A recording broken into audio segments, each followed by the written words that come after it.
हमारे मुंह में बड़ी संख्या में जीवाणु यानी बैक्टीरिया होते हैं। ये जीवाणु दांत की सतह से स्वयं को चिपका लेते हैं और एक मुलायम हल्के पीले रंग की परत बना लेते हैं, जिसे दांत की मैल या प्लाक कहा जाता है। अगर प्लाक को सतह पर लंबे समय तक रहने दिया जाए तो ये कड़ी होने लगती है। दांत की सतह पर इन कड़े जमावों को कैलिकुलस या टार्टर कहा जाता है। इसके अलावा निश्चित प्रकार के भोजन और तंबाकू के सेवन से समय बीतने के साथ दांतों पर दाग धब्बे छोड़ सकते हैं। अगर ये सभी कारक मुंह में मौजूद हों तो ये आखिरकार दांत के आसपास के मसूड़ों को हानि पहुंचा सकते हैं और यहाँ तक कि इनसे सांस से बदबू आ सकती है। इसलिए दांतों को यथासंभव साफ रखना आवश्यक है। मुंह के रोगों की रोकथाम आवश्यक रूप से दांतों का साफ किया जाना है, जिसे स्केलिंग नामक प्रक्रिया द्वारा किया जाता है। ये एक दंत प्रक्रिया है जो पॉलिशिंग और स्केलिंग के माध्यम से दांत से टार्टर और प्लाक का जमाव हटा देती है। ये दांतों और दांतों के आसपास के ऊतकों को स्वस्थ रखने के लिए महत्वपूर्ण होती है। स्केलिंग को या तो हाथ से स्केलिंग करके या किसी अल्ट्रासोनिक स्केलिंग उपकरण के माध्यम से किया जाता है। इस प्रक्रिया के दौरान डेंटिस्ट दांतों पर सभी कड़े जमावों के साथ साथ दाग धब्बों को भी हटाते हैं। स्केलिंग मसूड़ों के ऊपर और नीचे की जाती है, जिससे किसी कैलकुलस या टार्टर को पूरी तरह हटाया जा सके। इस प्रक्रिया में बिल्कुल दर्द नहीं होता। इसके बाद दांतों की पॉलिश की जाती है, जिससे किसी मुलायम जमावों को हटाया जा सके और दांत की सतहों पर समतल फिनिश छोड़ी जा सके।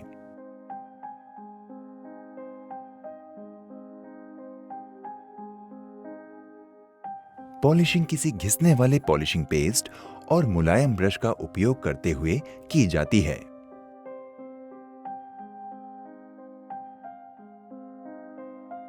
डेंटिस्ट स्केलिंग और पॉलिशिंग के बाद फ्लोराइड उपचार की भी सिफारिश कर सकते हैं।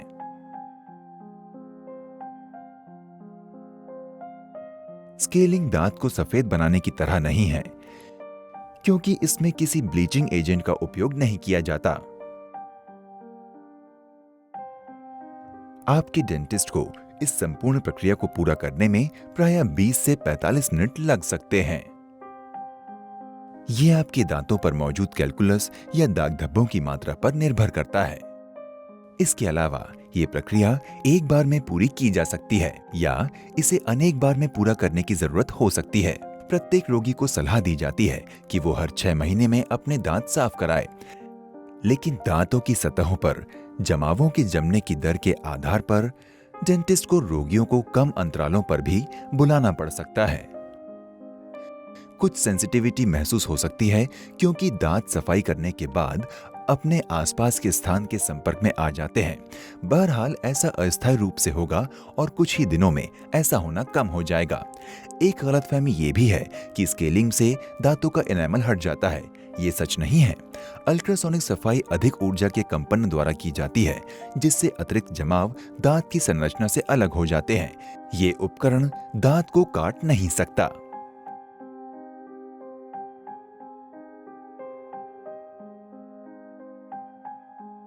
सफाई के बाद आप दांतों के बीच फासले या स्थान महसूस कर सकते हैं।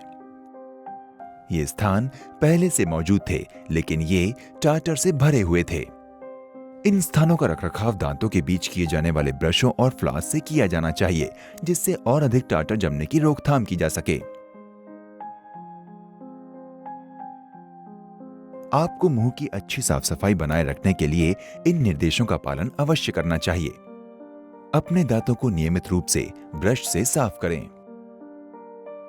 ब्रश करने से दांतों के बीच भोजन के बचे हुए कण निकल जाते हैं। इस प्रकार दांत की सड़न से बचाव होता है। दिन में कम से कम 2 बार ब्रश करें और रात को सोने से पहले ब्रश करना बहुत जरूरी है।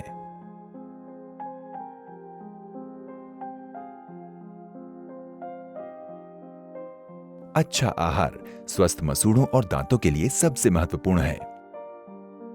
कैल्शियम और आयरन से भरपूर खाद्य शक्ति और स्थिरता के लिए अच्छे हैं।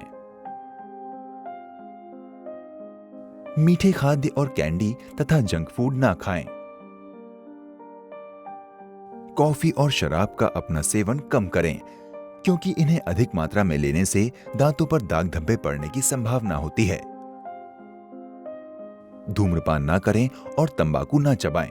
आपके स्वास्थ्य पर इनके खतरनाक प्रभावों के अलावा तंबाकू और धुएं में मौजूद टार से आपके दांतों पर दाग धब्बे पड़ सकते हैं और आपकी सांस से बदबू आ सकती है। तंबाकू में पाए जाने वाले कैंसर युक्त तत्वों से मुंह का कैंसर भी हो सकता है।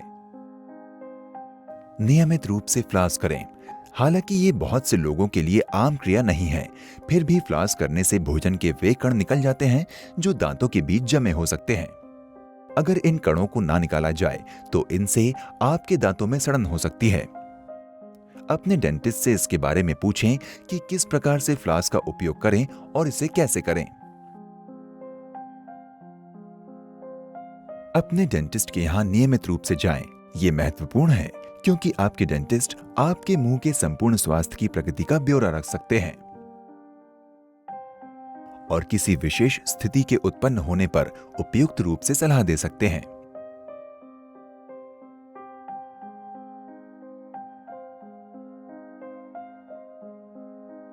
दांतों के ब्रश कुछ समय के बाद घिसने लगते हैं और इसलिए इन्हें हर 3-4 महीने के बाद बदल दिया जाना चाहिए।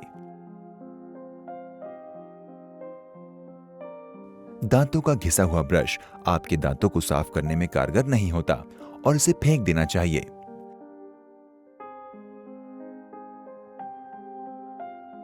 फ्लोराइड वाले टूथपेस्ट और माउथ वॉश का उपयोग करें। फ्लोराइड दांतों के इनेमल को मजबूत करता है, जिससे लंबी अवधि में दांत अधिक शक्तिशाली और अधिक टिकाऊ बनते हैं।